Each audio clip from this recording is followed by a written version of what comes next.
Isang makalikasang araw sa inyong lahat. We are the Group D and we are going to roleplay about typhoon. First, ang Pilipinas ay isang bansang madalas talantain ng malalakas sa bagyo. Alam niyo naman guys na madaming bagyo na yung pumunta sa atin tulad ng isang pinakamalakas na bagyo, which is yung bagyong Yolanda na nakasira ng madaming bahay at madaming napatay na tao sa Pilipinas. Ang roleplay namin is ipapakita namin yung tamang hakbang bago at habang bumabagyo para matulungan natin ang bawat pamilya at komunidad na manatiling maligtas at sapagkat ang kaligtasan ay nagsisimula sa ating kaalaman. Sino na squid? Gulat ako sa nakita ko bigla dito yung nakandil. Magandang araw, Pilipinas! Ito po si Curtis Alvarado ng Newsline 24/7. Ayon po sa pag-asa ay may paparating na naman na bagong bagyo sa ating bansa. Ito po ay pinangalan ng Bagyong Juan. Ito ay inaasahang magdadala ng malalakas na hangin at heavy rainfall sa buong parte ng Luzon, Visayas at buwang bahagi ng Mindanao. Kaya mga kababayan, tayo po ay nagtutulungan na makinig sa mga balita. Yun lamang po at maraming salamat. Para siyang sa Frozen. Wait, kakataas ko naman noon ng balita. Sabi sa balita, may dahil dito na bagyo. Guess what? Ano? Kasi nasabupin niya yung buong Pilipinas. What? Sobrang na naman yun? May bagyo? Hindi ka gagawin yung ano ko, sa amin ko. Hindi ko talagang malakas ng bagyo. May bagyo? Kailangan natin mag-debate ito. Kailangan natin mag-ipahal ng mga gamit natin. 3 minutes lang. Sino yan? Sino yan? Ganda hapon. Barangay Tanong to.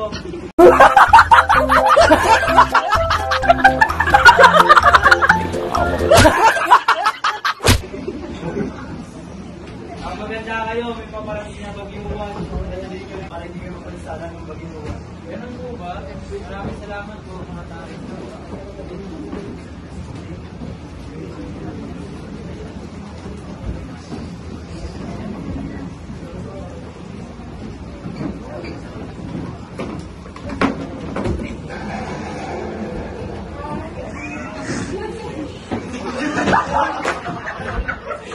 Ano na? Pilipinas!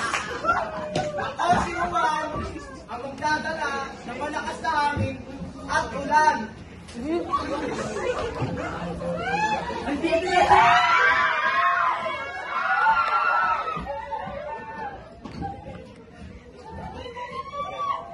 Ano?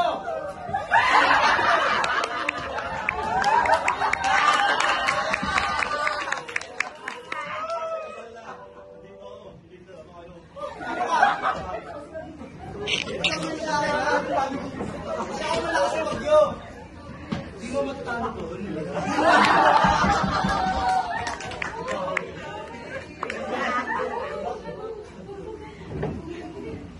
Tara.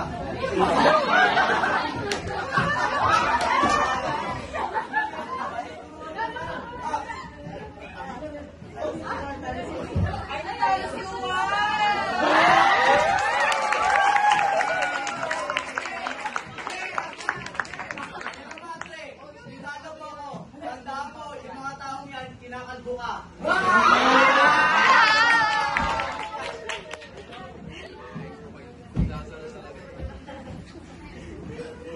Mga kapitaan, hindi natin mapipigilan ang pagdating ng isang bansa. Pero kaya natin itong maagapan sa pamamagitan ng paghahanda. Sa mga makikinig sa tamang impormasyon galing sa balita, maagap na paghahanda ng mga emergency kits, at pagtutulungan natin bilang isang komunidad, mas nagiging ligtas tayong lahat. Tandaan na ang kahandaan ay responsibilidad ng bawat isa. Sa panahon ng sakuna, ang tunay na lakas ay ang ating pagiging alerto, disiplinado at handa. Maraming salamat.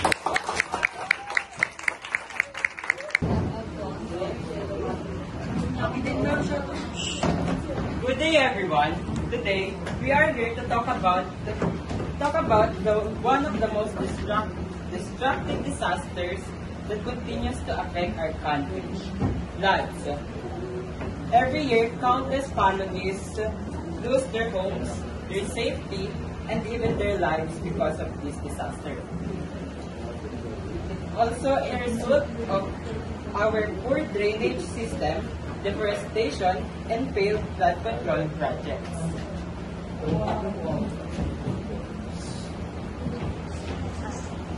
Narito ang pondo para sa inyong mga flood control projects.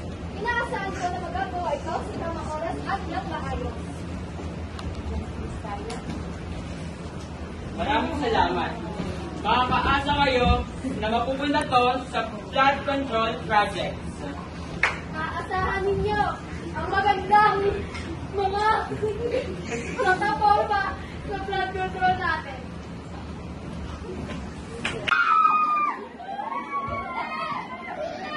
Tulungan niyo po kami!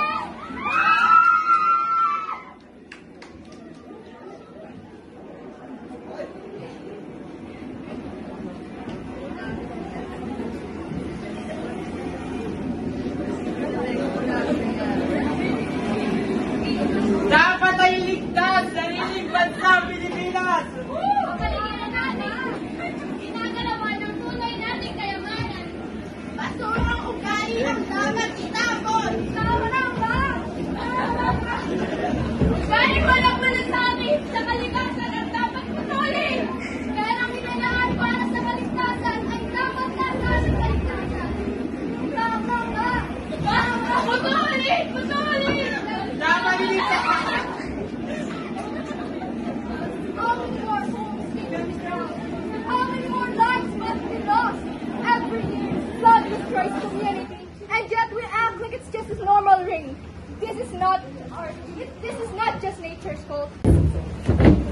I am British Army, the leader of Group 4. We are excited to present our role play when the Volcano awoke. Through this performance, we hope to show how teamwork, following safety rules, and staying calm can help us during a volcanic eruption. We hope you enjoy it.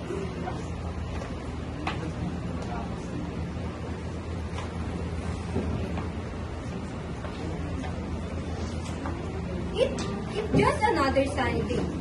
At Arellano Beach, until the ground began to shake. Okay, good day everyone.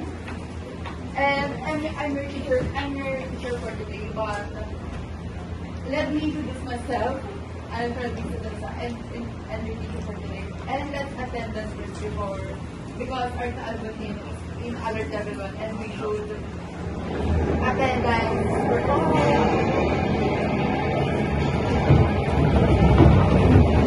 welcome everyone to the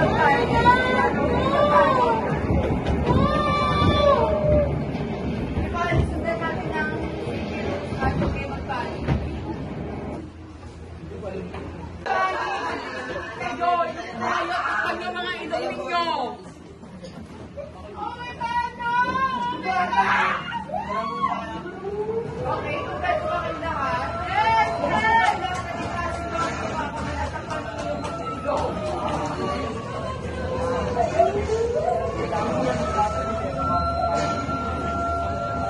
Wait, can I grab my phone first? Yes, you can! Yes, it's not, so you should cover your nose and your mouth. No one left behind. Remember, ash is dangerous to our lungs and eyes, so cover your mouth and stay down.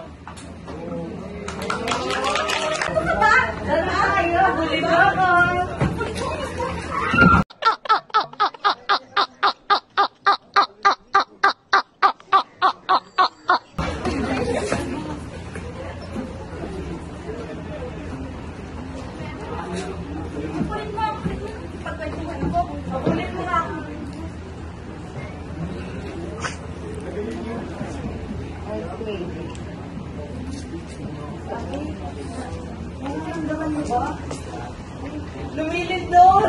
Tara na! Lumilid doon!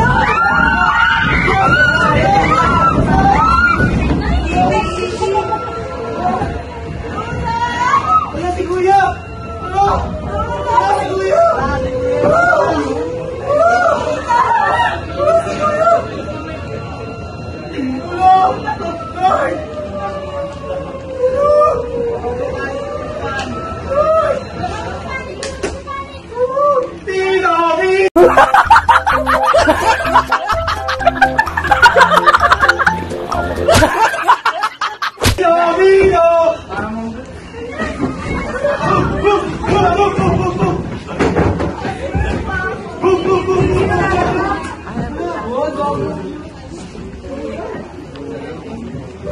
Tandaan yung TV lang.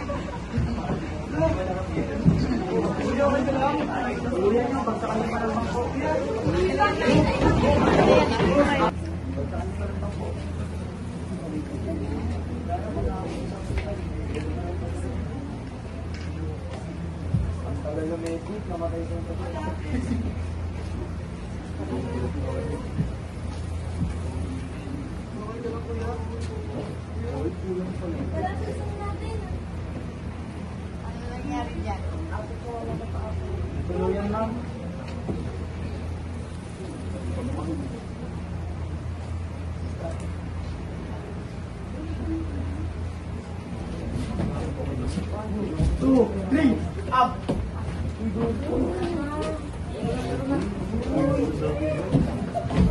Tayo or anything naman tayo sa mga masama.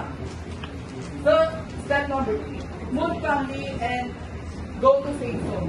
Kailangan natin kumilos ng dandan sapagkat pag tayo kumilos ng dire-diretso or ora-orada, tayo ay pwede mag-cause ng